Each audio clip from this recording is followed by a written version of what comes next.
नमस्कार, सुबह लक्ष्मी में स्वागत है आपका। मैं हूं नीरज वाजपेयी। लेकिन सबसे पहले देखते हैं इस वक्त की हेडलाइंस।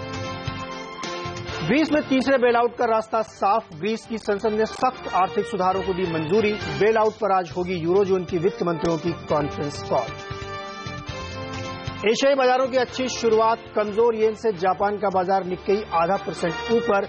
एसजीएक्स निफ्टी भी करीब 9 अंक ऊपर। अमेरिकी बाजारों में लेकिन हल्की गिरावट। अमेरिका में इस साल दरें बढ़ने से संकेत के बाद सोना 4 महीने के निचले स्तर पर। कॉमेक्स पर भाव $1147 के नीचे। ईरान से एक्सपोर्ट बढ़ने की आशंका में क्रूड में भी गिरावट। लगातार 7वें महीने एक्सपोर्ट में आई गिरावट। जून में करीब 16% लुढ़का, लेकिन पेट्रोलियम कीमतों में गिरावट से घटा देश का व्यापार घाटा। एफडीआई पॉलिसी के नियमों को आसान करने की कोशिश में सरकार। आज कैबिनेट की बैठक में कंपोजिट एफडीआई कैप तय करने पर हो सकता है फैसला।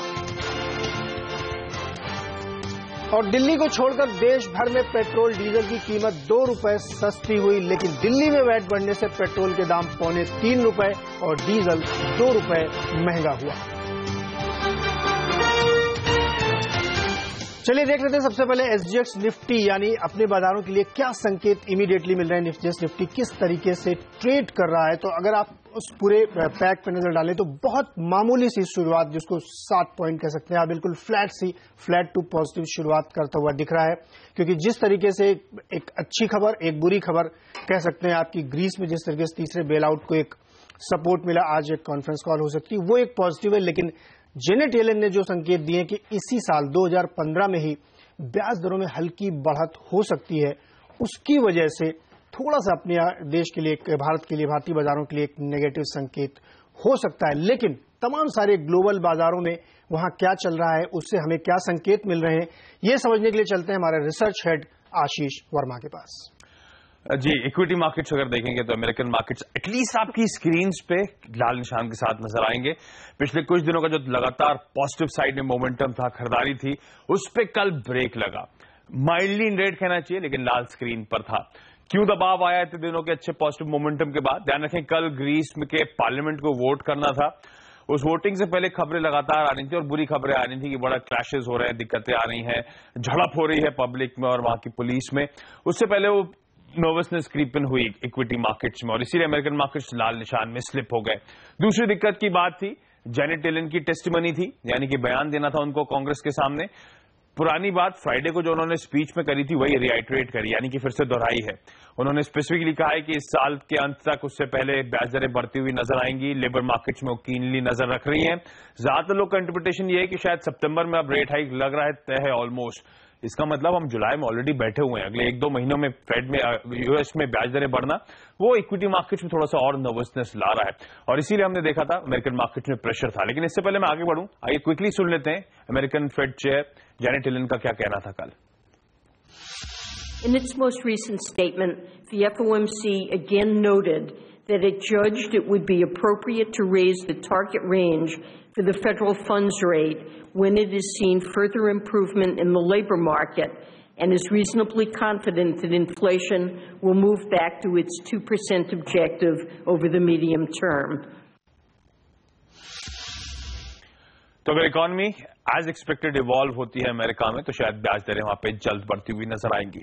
यूरोपियन मार्केट्स आपकी स्क्रीन पर आएंगे और यहां पे हमने देखा था हल्के हरे निशान के साथ कामकाज होता हुआ, लगातार ऑप्टिमिज्म बिल्डअप होता हुआ। वहां पे याद रखें, ग्रीस के पार्लियामेंट में जब माफ कीजिएगा, ग्रीस के प्राइम मिनिस्टर साहब सिप्रास साहब ने जो नया प्रपोजल रखा था यूरोपियन यूनियन पार्लियामेंट के सामने, उसके बाद से हमने लगातार वहां पे इक्विटी मार्केट्स में उछाल देखा है और कल भी वो पॉजिटिव मोमेंटम बरकरार था। हालांकि ये मार्केट्स भी कीनली अवेट कर रहे थे ग्रीस का आउटकम क्या आएगा। चलिए तो फिर ग्रीस की तरफ मूव करें। और ग्रीस में कल बहुत इंपॉर्टेंट दिन था, क्योंकि ग्रीस के पार्लियामेंट को वो जो इन्होंने रिफॉर्म पैकेज को मंजूरी दी थी सिप्रास साहब और उनकी पार्टी ने, वो पार्लियामेंट को वहां पे कल वोट करना था। इंपॉर्टेंट इसीलिए क्योंकि ग्रीस एक वैसी आईएमएफ को रीपेमेंट की डेडलाइन मिस कर चुका था। अब अगली इंपॉर्टेंट डेडलाइन आनी थी ईसीबी को रीपेमेंट की, वो सोमवार को है, यानी कि 20 जुलाई को ही आने वाली है।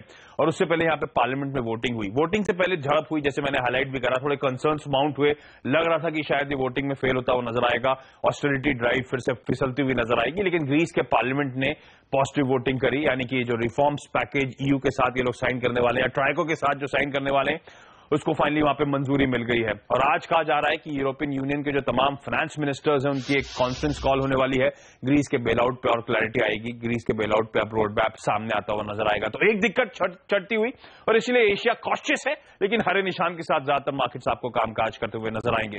आपकी स्क्रीन पर तमाम एशियन पैक और एसजीएक्स निफ्टी दिखा रहा है कि हल्के हरे निशान के साथ इन मार्केट की शायद शुरुआत हो। शुक्रिया आशीष। तो जिस तरीके से एक दिल खड़ा करके ग्रीस इस पैकेज को एक्सेप्ट कर रहा है और यहाँ आर्थिक सुधार लागू कर रहा है, क्योंकि उसको जो वोट मिले थे वो इसके फेवर में नहीं थे, इसी वजह से आप देखिए मार्केट एक कॉशियस है, लेकिन अच्छी बात यह कि पॉजिटिव नोट पे ट्रेड कर रहा है। यहाँ पे एसजीएक्स निफ्टी 11 पॉइंट ऊपर बना हुआ है और ऐसा लग रहा है कि आज का ट्रेड भी लगातार जो हमने तेजी का माहौल देखा होगा, इसी वजह से एशियाई बाजारों में आप देखिए निक्केई काफी बेहतर कारोबार करता हुआ दिख रहा है। इनिशियल ट्रेड्स है, इसलिए आपको बहुत यहाँ पे बहुत क्लियर संकेत नहीं मिलेगा, लेकिन शंघाई चाइनीज मार्केट अभी भी वो रिस्पाइट उसको नहीं मिल रही है जो लगातार उसमें कमजोरी देखने को मिली थी, जिससे कि उसमें एक नुकसान हुआ था। लेकिन एसजीएक्स निफ्टी 1 पॉइंट देखिए और ऊपर बैठा हुआ है। मेरे साथ जुड़ गए मेरे मार्केट एडिटर अनिल सिंघवी जी। Good morning Anil ji. एक अच्छी खबर, एक बुरी खबर, बिल्कुल। आप क्या पिक करेंगे? मैं अच्छी खबर के साथ जाना चाहूंगा। इसकी वजह हमारे अपने ट्रिगर्स हैं एक्चुअली। कल के सेशन में देखिए जिस तरह से 8,500 के ऊपर क्लोज हुआ और डेटा देखिए बेहद स्ट्रांग है। इंडेक्स फ्यूचर्स में 1100 करोड़ के आसपास की खरीदारी, कैश मार्केट में एफआईएस की बड़ी खरीदारी, शॉर्ट कवरिंग काफी हुई है, इसमें कोई डाउट नहीं, लेकिन साथ में अब थोड़ी थोड़ी फ्रेश खरीदारी भी हो रही है। वैसे ये इंटरेस्टिंग लेवल से और अहम लेवल है 8,500 8,550 की रेंज को हम लगातार जिसकी बात आप लगातार कर रहे हैं। तो आज मेक और ब्रेक वाला मामला है, तो एक पॉजिटिव क्लोज और अगर आज 8,550 के ऊपर मिल जाए तो बढ़िया बात है। लेकिन लगता है कि मोमेंटम स्ट्रांग है, हो सकता है ग्लोबल मार्केट्स की वजह से थोड़ी बहुत कमजोरी हो, लेकिन बाय ऑन डिप्स का मार्केट है, इसमें कोई डाउट नहीं कि नीचे के लेवल से खरीदारी आने की पूरी संभावना है। सबसे पहले तो आज के लिए 8,500 के आसपास बाजार सपोर्ट लेने की कोशिश करेगा। डेटा उसी तरह से बता रहे हैं जिस तरह से पोजीशन शिफ्ट हुई है। दूसरी बात है कि ट्रेडिंग रेंज जो है बाजार की हायर साइड पर शिफ्ट हो गई। अब हाईएस्ट ओपन इंटरेस्ट जो है 8,400 और 8,600 की रेंज में हो गया, यानी कि अपसाइड के लिए एक जगह खुलती हुई दिख रही है। जो 8,500 का बड़ा बैरियर था वो कल बाजार ने पार कर लिया और कॉल्स का हाईएस्ट ओपन इंटरेस्ट भी शिफ्ट हो गया है। अब अगर पूरे इन सब के बीच में नेगेटिव देखना चाहें तो जी एक ही है, पुट कॉल रेशियो 1.15 के आसपास आ गया, यानी कि कल लोगों ने बड़े और कॉन्फिडेंट होकर पोजीशन बनाई और आज ये जिस तरह की नेगेटिव खबर जो आ रही है ग्लोबल मार्केट से वो एक्सपेक्ट नहीं की थी। तो थोड़े से कमजोर ट्रेडर्स हल्के होते हुए दिख सकते हैं, लेकिन ओवरऑल मोमेंटम डिस्टर्ब हो जाए या यू टर्न ले लें वैसे संकेत नहीं है। लेकिन हाँ, इन लेवल्स पर कोशिश करना होगा और खासतौर से मिड कैप और स्मॉल कैप शेयरों में वहां पर यूफोरिया टाइप मामला बनता हो जाएगा। कई सारे स्टॉक से 15-15, 20-20% ऐसे भाग रहे हैं जिसका कोई हिसाब किताब नहीं। तो थोड़ा सा सावधान रहकर ट्रेड करें, लेकिन बाजार के मोमेंटम में अभी भी तेजी का माहौल है। बाय ऑन डिप्स का मार्केट है। 8,400 वो स्टॉप लॉस है जो पोजिशनल ट्रेडर्स के लिए और इंट्राडे ट्रेडर्स के लिए 8,500। बिल्कुल, जैसा कि पीसीआर आप बता रहे हैं कि 1.15 पहुंचे, वो थोड़ा सा कॉशियस है। लेकिन अगर मैं आपसे एक बेट लेना चाहूँ कि आप किधर देखेंगे? ऊपर की तरफ पक्का आज? तो चलिए अनिल जी कह रहे हैं अगर डायरेक्शनल कॉल लेना है तो ऊपर का, तो 85850 के ऊपर जाएगा मार्केट, और जो संकेत भी दिखा रहे हैं एसजीएक्स निफ्टी में। शुक्रिया अनिल जी इस एनालिसिस के लिए। आगे बढ़ते हैं। एक्सपोर्ट के मोर्चे पर हालत सुधरती नहीं दिख रही है। जून में लगातार 7वें महीने एक्सपोर्ट में गिरावट आई है। इस दौरान एक्सपोर्ट करीब 16% घटकर 2,228 करोड़ डॉलर रह गया है। हालांकि इस दौरान इंपोर्ट भी 13% घटकर 3,311 करोड़ डॉलर रहा। अच्छी बात यह रही कि पेट्रोलियम उत्पादों की कीमतों में गिरावट की वजह से व्यापार घाटे में कमी आई है। Petroleum product, engineering product, leather product के एक्सपोर्ट में भी गिरावट दर्ज की गई है। और आज सरकार में कैबिनेट कंपोजिट एफडीआई कैप तय करने पर फैसला ले सकती है। डिटेल्स बताएंगे इस छोटे से ब्रेक के बाद।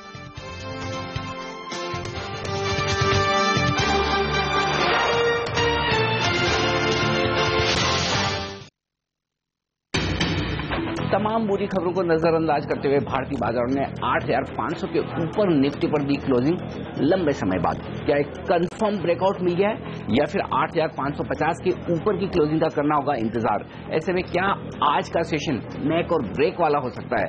एफआईएस की दमदार खरीदारी के पीछे राज क्या है? क्या वो फिर से बाजार में लौटेंगे? इन सब पर होगा हमारा खास फोकस मार्केट काउंटडाउन में, और हम बात करेंगे आज एम्बिट इन्वेस्टमेंट्स के एंड्रयू हॉलैंड से भी। बने रहिए हमारे साथ अब से कुछ ही देर में।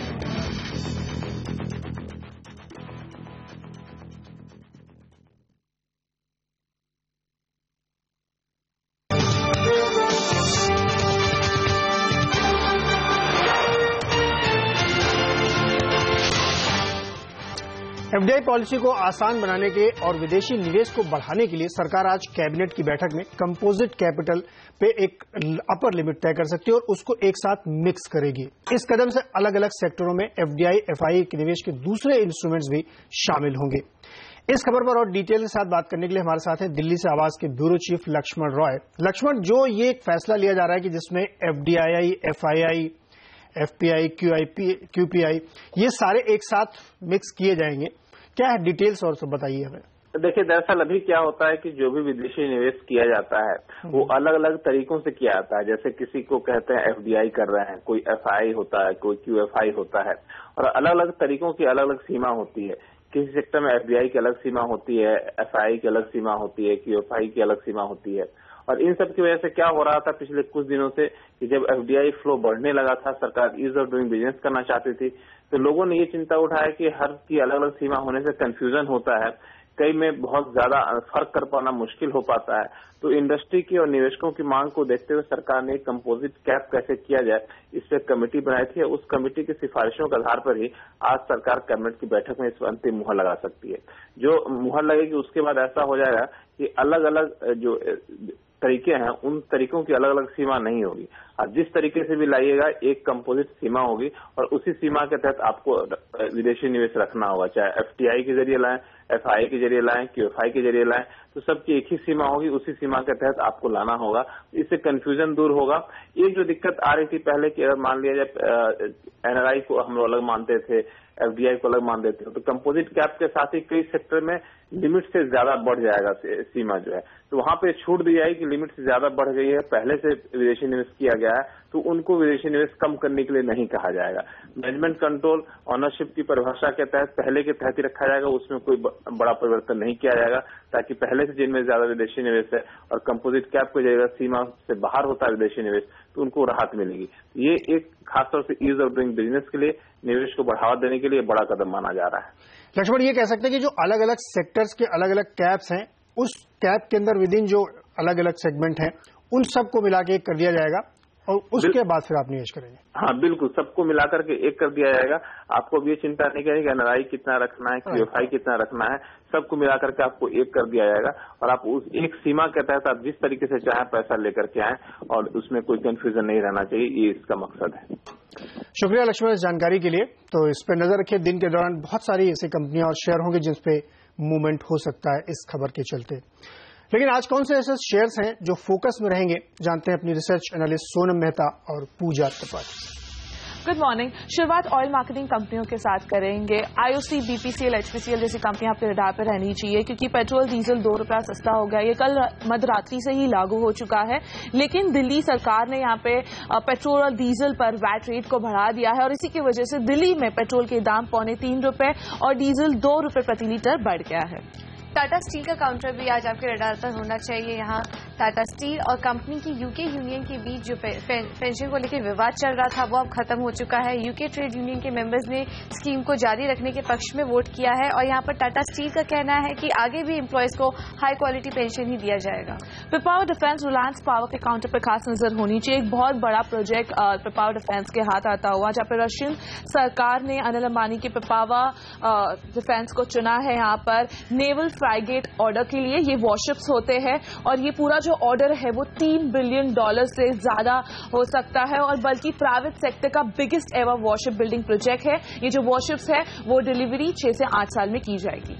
अदानी पोर्ट, यहाँ पर कंपनी को केरल के विजिंजम पोर्ट के लिए लेटर ऑफ अवार्ड मिला है और इस प्रोजेक्ट की जो टोटल कॉस्ट है वो करीब 4000 करोड़ के आसपास की है और ये जो पूरा प्रोजेक्ट है वो अगले 4 सालों में कंप्लीट होता नजर आएगा। इसके अलावा अदानी पोर्ट्स कराईकल में भी बिजनेस एक्सपेंशन के लिए 2 और नए पोर्ट को कंसिडर करेगी। थर्मैक्स काउंटर फोकस में, जहाँ पे Thermax alternative energy company first energy में 33% का स्टेक अक्वायर करेगी। पूरी डील लगभग 20 करोड़ रुपए की होगी। अगले 4 से 6 सालों में अपनी हिस्सेदारी पूरी कर दी जाएगी, मतलब 100% तक लेके जाया जाएगा, जहाँ पे अगले 2 साल में हिस्सेदारी 76% पे ली जाएगी और बाकी के कुछ सालों बाद 100% पे लेके जाएंगे। यहाँ पर थर्मैक्स इनऑर्गेनिक ग्रोथ के जरिए बायोमास और ऑल्टरनेट एनर्जी रिसोर्सेज में फोकस करना चाहते हैं। लक्ष्मी विलास बैंक, यहाँ पर चुनिंदा डिपॉजिट के ब्याज दरों में बैंक ने 25 से 30 बेसिस पॉइंट की कटौती की, जो कि आज से लागू होगी। भारतीय इन्फाटेल, आइडिया सेल्यूलर, भारतीय एयरटेल जैसे काउंटर्स फोकस में आते हुए, जहां पे भारतीय इन्फाटेल बातचीत में है वोडाफोन और आइडिया सेल्यूलर के साथ उनके टावर कारोबार को खरीदने के लिए। यहां पर बैंकिंग सोर्सेज के मुताबिक वोडाफोन लगभग 11 से 12 हजार टावर्स, तो आइडिया सेल्यूलर लगभग 9,000 टावर्स बेचती हुई दिखाई देगी भारतीय इन्फाटेल को। अदानी पावर का काउंटर भी आज फोकस में रहेगा। यहाँ पर सूत्रों के मुताबिक पीएफसी ने जो 3 ट्रांसमिशन प्रोजेक्ट की बोलियां मंगवाई थी, उसको वो तीनों ही प्रोजेक्ट अदानी पावर ने जीत लिए हैं। जो सीपत का ट्रांसमिशन प्रोजेक्ट था वो 825 करोड़ 863 करोड़ में, और जो छत्तीसगढ़ के दोनों प्रोजेक्ट थे वो कुल 2,825 करोड़ में जीत लिए।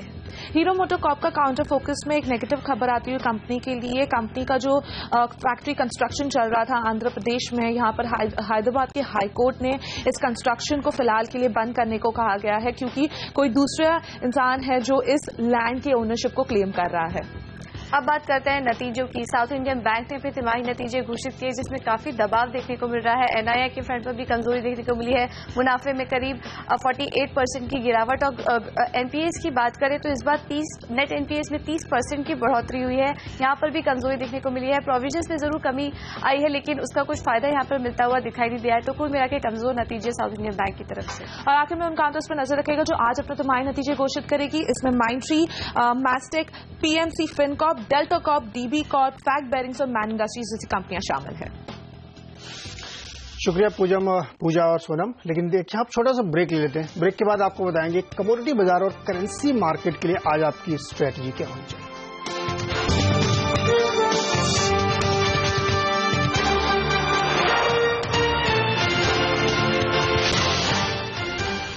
फेडरल रिजर्व के ब्याज दरें बढ़ाए जाने की आशंका में सोने में बड़ी गिरावट देखने को मिली है। सोना 4 महीने के निचले स्तर पर पहुंच गया है।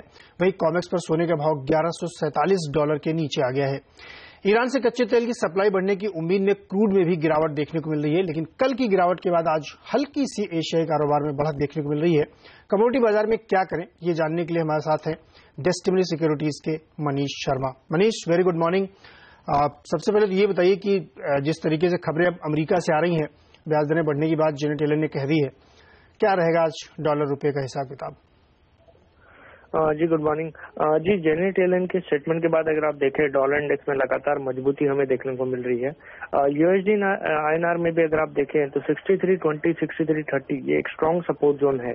तो यहाँ पर मैं बाय करने की सलाह दूंगा। यूएसडी आईएनआर 63.25 का स्टॉप लॉस मेंटेन करें और 63.90 के टारगेट देखने को मिल सकते हैं। ज्यादा एग्रेसिव मूव हमें ना देखने को मिले, बट स्लोली एंड सडनली हम वापस 64 के लेवल टच कर सकते हैं। तो आप कह रहे हैं रेंज के बीच में ही रहेगा, बहुत ज्यादा ऊपर नीचे नहीं है? जी बिल्कुल। ओके, और गोल्ड में जिस तरीके से तेज गिरावट देखने को मिल रही है, तो वहां क्या स्ट्रेटजी लेके चलना चाहिए?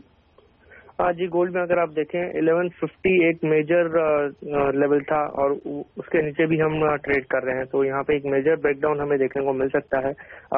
गोल्ड एमसीएक्स पे भी अगर आप देखें 26,000 का लेवल भी टूट चुका है। तो यहाँ पे सेल करने की राय दूंगा 25,850 के आसपास।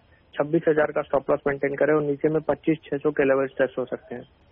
और क्रूड जिस तरीके से अब ईरान की तरफ से कहा जा रहा है कि सप्लाई बढ़ेगी, हालांकि वो 2016 के मिड में जाके होगी, लेकिन सेंटीमेंट के तौर पे तो डेफिनेटली ये प्ले करेगा ही।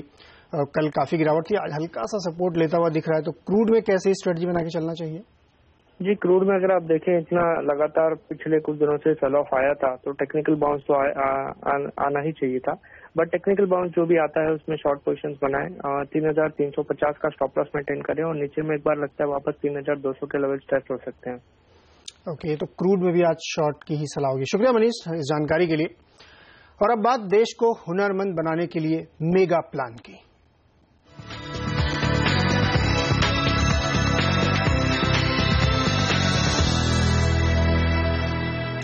डिजिटल इंडिया के बाद प्रधानमंत्री नरेंद्र मोदी ने एक और फ्लैगशिप योजना स्किल इंडिया मिशन को लॉन्च किया है। इस मिशन का मकसद देश के करोड़ों लोगों को हुनरमंद बनाना है।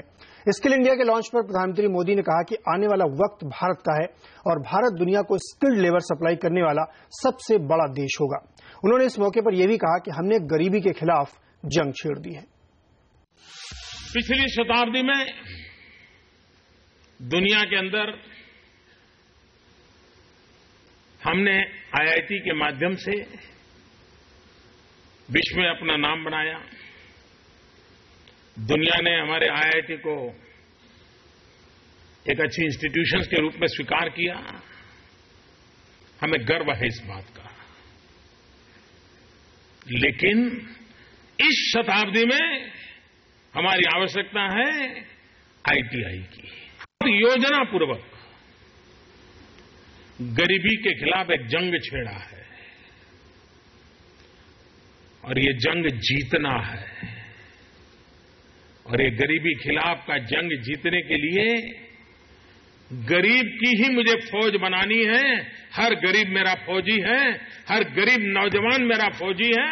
उन्हीं की ताकत से, उन्हीं के बलबूते पर ये गरीबी के खिलाफ जंग जीत रहा है। इस देश का कोई नौजवान हाथ फैला करके कुछ मांगने के लिए तैयार नहीं है। ये स्किल डेवलपमेंट, ये सिर्फ पेट भरने के लिए, जेब भरने का कार्यक्रम नहीं है। ये हमारे गरीब परिवारों में एक नया आत्मविश्वास भरना और देश में एक नई ऊर्जा लाने का प्रयास है। तो आईआईटी नहीं, आईटीआई पे फोकस होगा अब सरकार का। बहरहाल हमें दीजिए इजाजत, ब्रेक लेते हैं यहाँ पे, लेकिन ब्रेक के बाद स्टॉक 2020 में आपको बताएंगे बेहतरीन 20 ट्रेडिंग आइडियाज।